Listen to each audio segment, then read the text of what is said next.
Jérusalem-là, la terrestre, là, qui est l'Arabie, Apocalypse 11, verset 8, qui est devenue Sodome, là où Christ a été crucifié. Non, mais le Seigneur il dit, il faut rentrer par l'Esprit dans la nouvelle Jérusalem.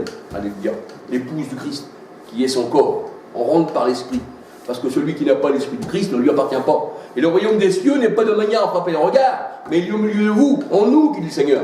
Galates 2:20 dit que Christ vit en nous. Ce n'est plus moi qui vis, disait Paul, c'est Christ qui vit en moi. Et maintenant, eh bien, Christ règne dans nos cœurs. Alléluia. Mais il ne peut pas régner en vous, puisque vous n'êtes pas nés à Jérusalem. La parole de Dieu, elle dit, genre, je l'explique encore dans les vidéos, que tous ceux qui sont au Seigneur sont nés à Sion. Sont nés à Sion, c'est-à-dire à Jérusalem céleste. Alléluia. Ça veut dire que le Seigneur, eh bien, il a fait son épouse céleste.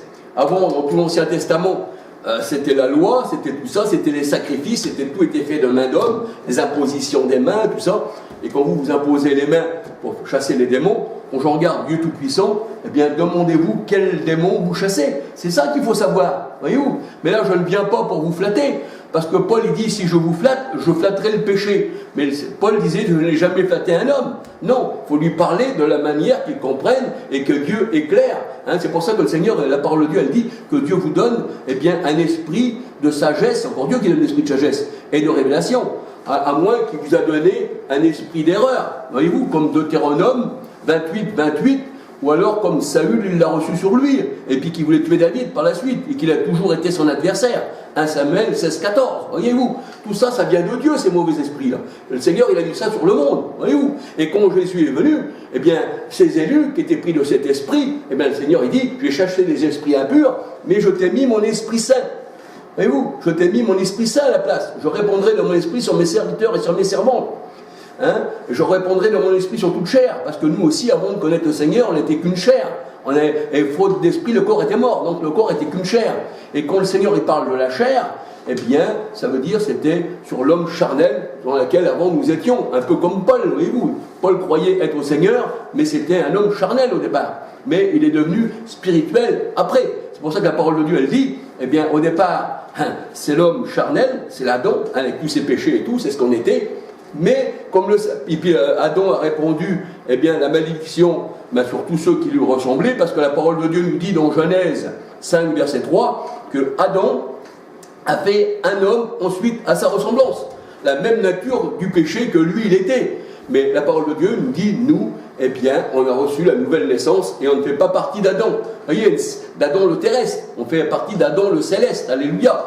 Donc, voyez-vous qu'il y a une séparation, là, entre la lumière et les ténèbres. Parce que le Seigneur, il est venu apporter, eh bien, l'épée. Alléluia. Et l'épée, là, elle divise. Alléluia. C'est pour ça que le Seigneur a dit, je ne suis pas venu apporter la paix dans le monde, mais l'épée. Parce que le monde, maintenant, eh bien, il est vaincu. Mais le Seigneur dit, avec cette épée-là, eh bien, j'ai mis mes élus à droite.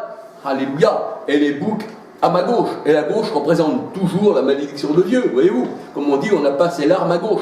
Voyez-vous, ça représente la malédiction.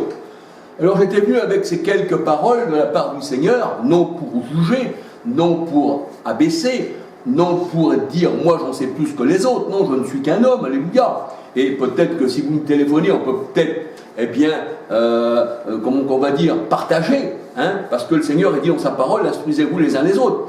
Bien que maintenant la parole de Dieu nous dit, dans 1 Corinthiens 8, je vais vous le lire, parce qu'il ne faut pas que ce soit de moi non plus. 1 Corinthiens 8, la parole de Dieu nous dit, eh bien, on va regarder vite fait, alléluia, 1 Corinthiens 8, voilà. Comme le Seigneur il dit qu'il a mis son esprit en nous dans les derniers temps, c'est-à-dire au temps de la Pentecôte, dans les derniers temps, dit Dieu, je répondrai de mon esprit. Et là, la parole de Dieu nous dit dans... Ah non, pas dans 41, 8, qu'est-ce que je dis? Dans Hébreu 8, Hébreu 8, 10, eh bien, à 13, là, le Seigneur il dit, eh bien, je mettrai, il l'a déjà fait, sinon il n'aurait pas l'Esprit Saint, je mettrai mon esprit en eux, et j'écrirai ma loi sur leur cœur, ils seront mon peuple. Et la parole de Dieu, elle dit, personne n'enseignera plus son concitoyen, ni son frère en disant connais le Seigneur. Or, le Seigneur, c'est l'Esprit, un seul Esprit. Nous sommes abreuvés d'un seul Esprit. 2 Corinthiens 3, 17. Or, le Seigneur, c'est l'Esprit, et celui qui s'attache au Seigneur est un seul Esprit avec lui. 1 Corinthiens 6, 13 à 19. Donc, pas 3 esprits, parce que Dieu est Esprit, il n'y a qu'un seul Dieu. Jacques 2, 19. Maintenant, on n'est pas trinitaire. sinon elle appartiendrait encore, eh bien, à Rome. Alors là, la parole de Dieu nous dit, dans Hébreux 8, 10, voici l'alliance que je ferai avec la maison d'Israël, mais la maison d'Israël, c'est nous, parce que la parole de Dieu, elle nous dit que maintenant, le vrai juif, c'est celui qui est dans le cœur. Ce que Paul appelle l'Israël de Dieu. Voyez-vous, la nouvelle Jérusalem. Ici, c'est Jérusalem, qu'on fait partie de Jérusalem, ça veut dire qu'on est juif. Et on a pour père Abraham, le juif. Et mon père, eh bien, le juif Abraham, ne peut donner qu'un enfant juif. Parce que juif, c'est la religion, tandis que la race, c'est hébreu. Et au temps d'Esther, Esther 8, 17, la parole de Dieu, elle dit, beaucoup de païens se firent juifs. Voyez-vous. Alors là, le Seigneur, il dit dans sa parole, dans Hébreux 8, 10 à 13, en ces jours-là, dit le Seigneur, je mettrai mes lois dans leur esprit et je les écrirai dans leur cœur, et je serai leur Dieu et ils seront mon peuple. Personne n'enseignera plus son concitoyen, ni personne son frère, en disant connais le Seigneur, c'est-à-dire connais l'esprit, 2 Corinthiens 3, 17, car tous me connaîtront du plus petit jusqu'au plus grand d'entre eux, parce que je pardonnerai leurs iniquités, c'est déjà fait, et je ne m'oublierai plus de leurs péchés. Et au verset 13, il dit, en disant une alliance nouvelle, il a déclaré ancienne la première. Et ce qui est ancien est près de disparaître. Et nous savons que ça a disparu, eh bien, avec Titus, le temple de Jérusalem, eh bien, par la venue de Titus qui a détruit le temple. J'explique tout ça dans mes vidéos. Voyez-vous. Alors c'est vrai que la parole de Dieu, elle dit, eh bien, que le Seigneur, il sera en nous, et c'est lui qui va nous enseigner. C'est pour ça que le Seigneur Jésus-Christ disait, l'Esprit qui est à côté de vous, Jean 14, 17, ne sera plus à côté de vous, parce que l'Esprit là était en chair parmi les disciples, mais il dit, il sera en vous. Jean 4, 13, donc il est en nous. Et la parole de Dieu, elle dit que cet Esprit-là, eh bien, vous enseignera toutes choses, et vous rappellera toutes choses. Et la parole de Dieu, elle dit, qui serait enseigné comme Dieu. Donc si Dieu est en nous, comment qu'on pourrait être enseigné par un homme, voyez-vous? Mais on peut encore partager, voyez-vous? On peut encore s'instruire les uns les autres. Ça ne nous empêche pas, alléluia. Alors c'est vrai que, voilà, j'ai voulu parler un peu de la parole de Dieu, et puis si vous êtes d'accord, c'est vous qui voyez, et si bien vous téléphonez, et que je serais très content de partager, même avec ceux qui vous dirigent, partager dans l'amour, qu'on soit éclairé, peut-être qu'ils ont des choses à me dire aussi, alléluia, ça serait très bien, mais voilà, moi c'est simplement un partage. Quand je suis sur les vidéos, j'en veux à personne, non, strictement personne, sinon ça ne serait pas mon but, et puis je ne serais pas au Seigneur si j'aurais la haine, parce que le Seigneur a dit celui qui a de la haine, eh bien il n'est pas de Dieu, voyez-vous, même les disciples se sont fait massacrer, mais ils ne se sont pas retournés sur leur ennemi. Et même le Seigneur dit, si on vous frappe sur une joue, présentez l'autre. Ça veut dire, ne résistez pas aux méchants, voyez-vous. Et si vous venez avec la méchanceté, bien vous ne venez pas avec l'Esprit du Seigneur. Alors ça veut dire que voilà, c'était simplement un partage. Voilà, alors j'ai mis ça sur les vidéos, j'ai mis vie et lumière, et vous allez savoir pourquoi, en voyant mes vidéos, mais sans une attaque, sans une atteinte à la personne qui se trouve eh bien, dans ces assemblées, voyez-vous. Quand le Seigneur Jésus l'a dit aux pharisiens, voici, vous avez annulé le commandement de Dieu au sujet de vos traditions, et qu'il est traité d'hypocrite, de muraille blanchie, il dit, vous paraissez beau de l'extérieur, vous êtes la mort à l'intérieur, voyez-vous, ça veut dire que c'est à l'intérieur qu'il faut laver le corps, parce que c'est ce qui sort du cœur que viennent les mauvaises pensées, mais le Seigneur a dit, il n'y a rien du dehors qui puisse vous souiller, qui rentre à l'intérieur de vous. Donc un démon, comme vous dites, qui n'existe pas, une invention catholique, eh bien ne pourrait pas entrer en vous, puisque c'est du cœur que sortent, mais ce n'est pas ce qui est dehors qui rentre, voyez-vous.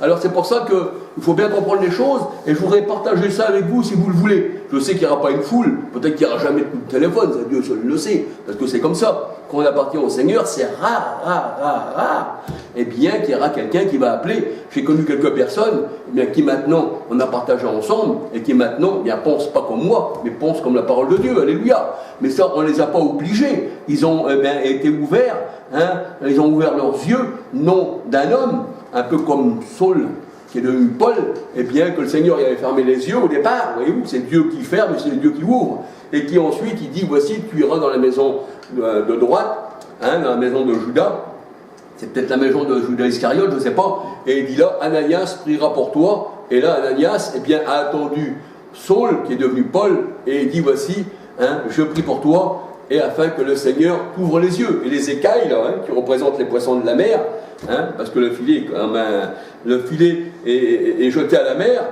c'est le symbole de la mer, ça, c'est le symbole du poisson. Eh bien, on voit que les poissons, là, les écailles tombaient de ses yeux, et la parole de Dieu, elle dit que, eh bien, Saul, eh bien, a retrouvé la vue. Alléluia. Mais on retrouve la vue, eh bien, c'est en sortant de tout ça.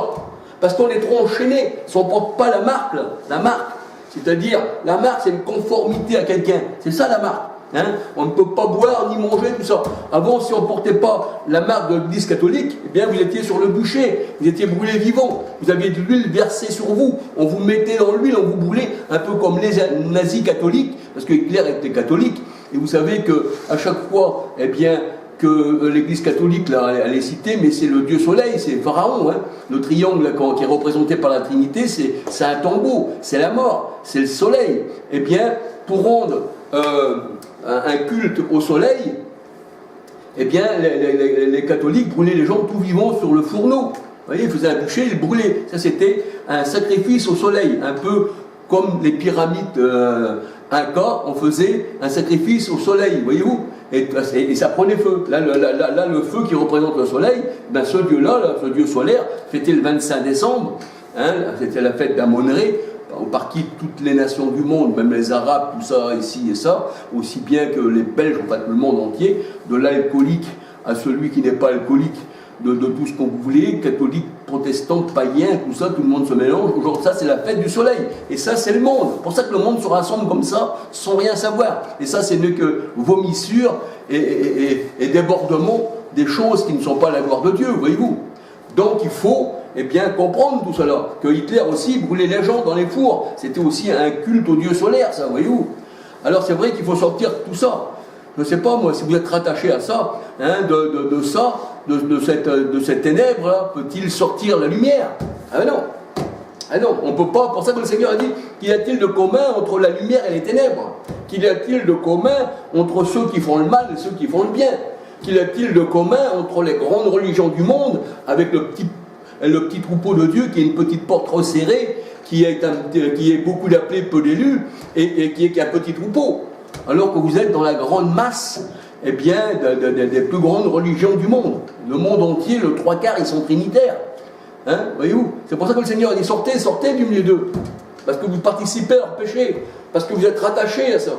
Parce que vous avez la pensée de ça. Alors voyez-vous, si on n'a pas la conformité de tout ça, eh bien, comme avant, les gens, il y en avait qui n'étaient pas conformes, un peu comme les Vaudois, hein, un peu comme les Cathares, que les catholiques ont exterminés, alors que, bien sûr, ils se rapprochaient de Dieu vraiment à 95%, et là, ils arrêtaient dévoilés, eh bien, ils les ont tous exterminés. C'est pour ça qu'on appelle maintenant, un peu dans le Midi, là, le pays des Cathares. Vous voyez, le pays des Cathares. Mais des Cathares, il ne reste plus rien. C'est pour ça que ces gens-là, eh bien, ils étaient toujours contre la vérité. Et que vous aussi, eh bien, en restant dans ces sectes-là, appartenant à Rome, une branche de Rome, eh bien, vous êtes contre la vérité. Mais je ne dis pas tous, non. Parce que quelques-uns, peut-être, par ces vidéos, peut-être comprendront. Mais ça ne sera pas moi. Hein. Ignorez-moi si vous voulez. Regardez simplement les vidéos. Téléphonez pas si vous voulez, libre à vous. Mais au moins que je puisse dialoguer de ce que j'ai sur le cœur. Voilà. Et si vous dites, eh bien, Charles, c'est aussi un faux prophète, parce que moi je sais que les prophètes n'existent plus maintenant. Si vous regardez mes vidéos, vous allez savoir pourquoi. Eh bien, ça sera encore à la gloire de Dieu. Parce que même le Seigneur Jésus-Christ, eh bien, on disait que c'était un faux prophète. On disait qu'en lui, il y avait, eh bien, Belzébul, Belzébul, le prince des démons, le dieu d'Akron, qui n'était qu'une idole, voyez-vous. Mais on disait ça au Seigneur Jésus-Christ pour se moquer de lui, comme on lui disait, eh bien, c'était un Samaritain, et les Juifs savaient bien que ce n'était pas un Samaritain, parce que Jésus était né à Bethléem, en Juda, voyez-vous. Alors c'est pour ça, voyez-vous, qu'on veut faire du mal à quelqu'un, qu'on veut se débarrasser de quelqu'un, hein, simplement d'un chien, qu'on va dire, on a un chien, on veut s'en débarrasser, eh bien, on va dire, il a la rage. Allez, je m'en débarrasse. Mais en réalité, il n'a pas la rage, non, mais on s'en débarrasse. Voyez-vous? Eh bien, c'est pareil. Tous ceux qui n'étaient pas conformes, qui n'avaient pas la marque, autant des catholiques, tout ça, autant de tous ces grands dictateurs, là, qui n'avaient pas la marque, c'est-à-dire la conformité à leur doctrine, eh bien, ne pouvaient ni boire, ni manger, tout ça. Au contraire, si on les trouvait, on les tuait, on les massacrait, et même leur descendance, eh bien, ils étaient exterminés. Voyez-vous? Voilà. Alors, c'est vrai que je vais parler simplement quelques petites secondes, juste pour vous dire ces choses-là, hein? Pas pour vous juger, non. Pas pour dire, voilà, ici et ça, pour mépriser, non. Mais simplement, hein, pour dire, voilà, alléluia. Alors que le Seigneur vous bénisse, et puis qu'il vous donne, eh bien, un esprit de révélation. Alléluia. Parce que c'est lui qui fait le vouloir en nous, la parole de Dieu nous dit. Voyez-vous? Si on n'a pas Christ dans nos cœurs, on ne peut pas faire le vouloir. Voyez-vous? Et comme vous l'attendez, alors c'est vrai que c'est difficile de faire le vouloir. Voilà. Mais j'explique ça dans mes vidéos. Hein. Et je répète à chaque fois dans mes vidéos, toujours d'à peu près des choses similaires, que si quelqu'un regarde simplement une vidéo, ben, il comprendra un peu ce que je veux dire, un peu dans les autres. Voyez-vous? Voilà. Que le Seigneur vous bénisse. Alléluia. Amen.